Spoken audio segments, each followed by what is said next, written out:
We're here with Lynne Damianos, a local photographer and Framingham resident who is now displaying her work at the gallery at Access Framingham. Welcome, Lynne. Thank you. Thanks for joining us. So can you tell folks, this is a bit of a departure from your work that they may know you for. You usually do portraiture and architectural work. Correct. So where does this come from?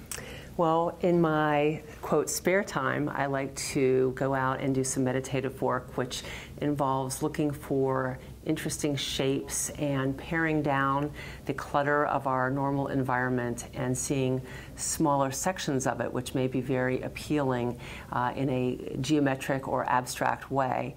And so when I'm on vacation or I have some spare time, such as on January 1st during the year around New England, I like to go out and photograph things that the common person may just pass by because they see this regularly on their commute, or something that they just don't take the time to look closely at and notice the little details. So I like to find things that may appear beautiful looking and kind of cut down on the noise by seeing close-up details that we might not otherwise see.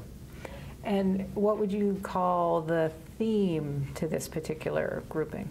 Clearly this is all Kauai, Hawaii, and I was on vacation there and wanted to go out and do some hikes and some walks and find some beautiful pieces of nature that appealed to me. And do you have a certain style that you would use to describe your work as a whole?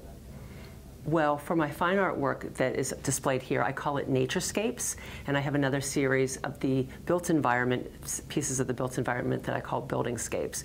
But the theme would be finding beauty in small pieces of nature. Mm-hmm. Do you think these two sides of work that you do you think they're related in the way that you see things? I mean, I think even though that these are nature shots, they have an almost architectural quality to them. Well, thank you. I actually look for the design and pattern no matter what I'm photographing. So whether it's something in the natural or the built environment, I do look for the design first. Lighting is secondary for me, which is not the same for all other photographers. But I look for shapes that intrigue me, how they relate to other things, how they contain something.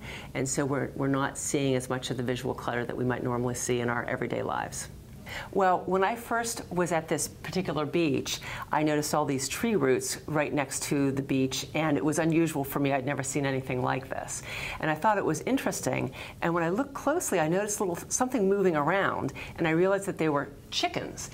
And when people first look at this photograph, they probably assume it's just the tree roots, but on closer look, they will see there are actually many chickens running around in there, and I think the name actually adds a little fun, which is chicken noodle. So I love the way that you framed these, but I wouldn't actually call it framing them. Can you tell us about why you chose to display them this way? Absolutely. A lot of painters use this method where they mount their painting on board. And I particularly liked this because there is no glass to keep the viewer away from the piece. So these are printed on watercolor paper and then adhered to wood. And then I sprayed them to keep fingerprints and dust off of the images. But this way there's less intruding between the viewer and the piece. And what would you like folks to know about your work? Well, I would like people to know that I love it, but I would really like them to feel good that they found a little treasure, and maybe they can appreciate some of the things that I have seen and maybe take time to look a little more closely in their regular environment.